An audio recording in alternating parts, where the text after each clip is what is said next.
The opposite of these manosphere shitters that are trying to kill kids and trying to like train wreck society for the sake of making money, trying to make fake drama and create fake viral events, staging shit like Donald Trump stages shit in order to make money or to get control. The opposite of that is what's going on with Kyle Kulinski, because I thought this is really interesting, guys. I don't think Kyle's necessarily a lover of the Democratic Party. Kyle likes to attack the Democrats and call people out and do that like very leftist style. But I think what's interesting here is what Kyle says in this interview, because somebody's giving Kyle shit for like supporting like mainstream candidates. And for the first time, you see Kyle here, he's like, yeah, but I also realize that when push comes to shove, we don't want a fucking Republican or a MAGA guy in there. Like, the Republican Party really is way more extreme than I thought they were. They're total fucking assholes. And they're going to burn down the whole country. So yes, Kyle's like, basically, if Newsom is the candidate, like, yeah, I will vote for him because I don't want to let a Republican in there. And I think that that's a very mature outlook at this, because guys, we do need to like break apart AIPAC and the dark money. We need to try and get Zionists and religious Christian zealots out of government. I think we need more progressive people and more leftists running for office, right? And we need to fight for all that shit. We need to fight for healthcare and education and all of that stuff.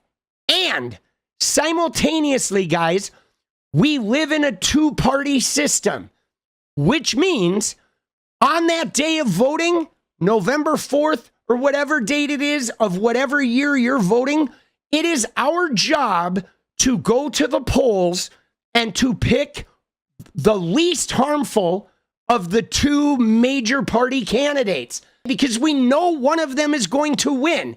If there was a viable third-party candidate who was polling like 30%, then yeah, we could consider that other candidate.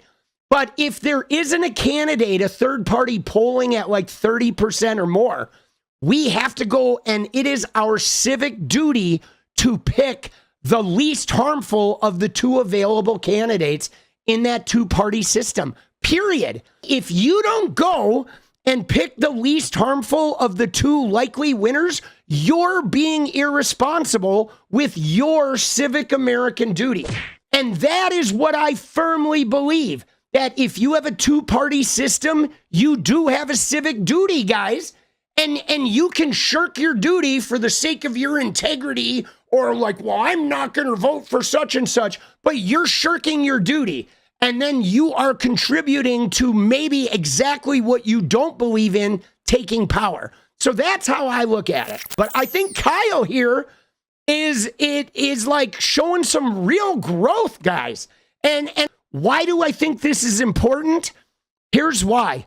Because Kyle is a really big leftist voice. He's aggressive. He's firm, willing to call anybody out. He has a huge platform. But guys, I think we need responsible leftism if we want that leftism to flourish and to grow and to wield power.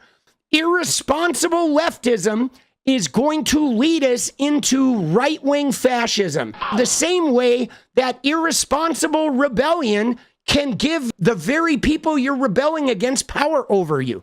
You need to have a responsible and smart rebellion always, or you are giving the thing you're rebelling against power over you. And that is very true. There is no way around that. You have to be smart about it. But yeah, let's watch this clip. Let's hear Kyle on a recent Kyle Corin episode defending basically that exact concept as it relates to the decision come 2028. Got a couple different super chats on this live stream, sort of criticizing recent positions he's taken or segments he's programmed. And I thought it was interesting to hear him respond. I vote on principle. I never vote for someone taking legal bribes like Newsom. You've lately turned against us because Trump's worse. So you could just vote blue no matter who. I've been open about the fact that my thinking has evolved on this big time, man. And the reason why my thinking has evolved is because I had a failure of imagination to truly grasp how objectively evil and terroristic and sadistic the Republican Party is. And I grant you that there are many Democrats who do not live up anywhere near to what we need them to live up to. But having said that, there is such a big difference between even a shitty Democrat and a Republican. Because like I said, I genuinely don't think any Democrat would have had the balls to wage an illegal and offensive war against Iran.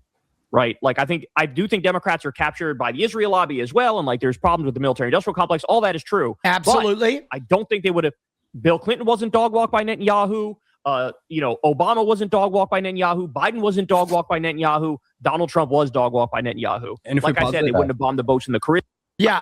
Now they're going to talk a little bit about Biden. And I agree with both Kyle and the Vanguard guys about the Biden thing, where I don't believe that Biden got manipulated like Trump did by Netanyahu. But I do think Biden was too old to be able to develop an appropriate response of how to stand up to Netanyahu. Okay? Like, I think if Biden had been 25 years younger, maybe he would have shown a different backbone and resolve in that situation with Gaza. And maybe he would have been a little more connected to what was going on in his own party. He was just so old that he was being fed information just from his small group of staff. And I think he was completely insulated with the actual effect Gaza was having on his party. And I think that cost us. His lack of awareness due to advanced age and having a shitty, disconnected, old school Democrat staff really cost us.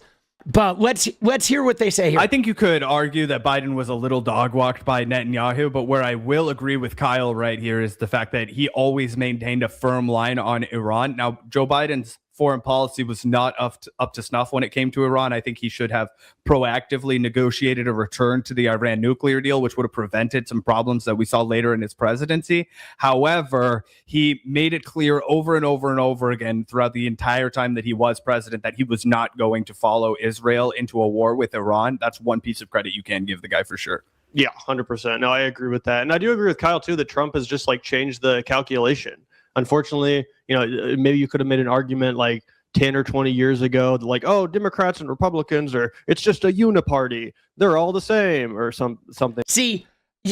Yeah, we hear that a lot. Now, I get attacked a lot from like leftists that maybe aren't even leftists. They may be just online trolls, but I get attacked a lot. They call me like blue MAGA. And it's like, yo, dude, I'm not trying to take over the Democratic Party.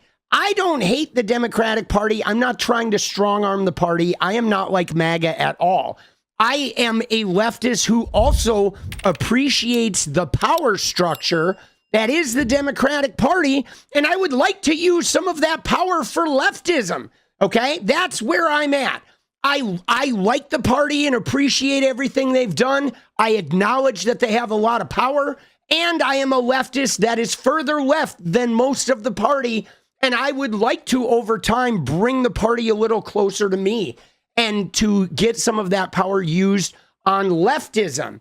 I don't think I'm a liberal, though, because I believe in UBI. I believe in Medicare for all. I believe in complete distribution of upper tier wealth.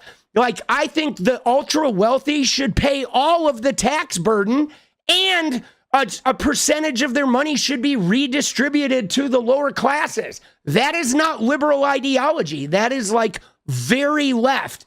I'm just not like, I like having power and I like actually accomplishing shit. And so merely rebelling against the establishment never gives you power. I mean, it gives you the illusion of power when you have none, right? I am very anti-capitalism.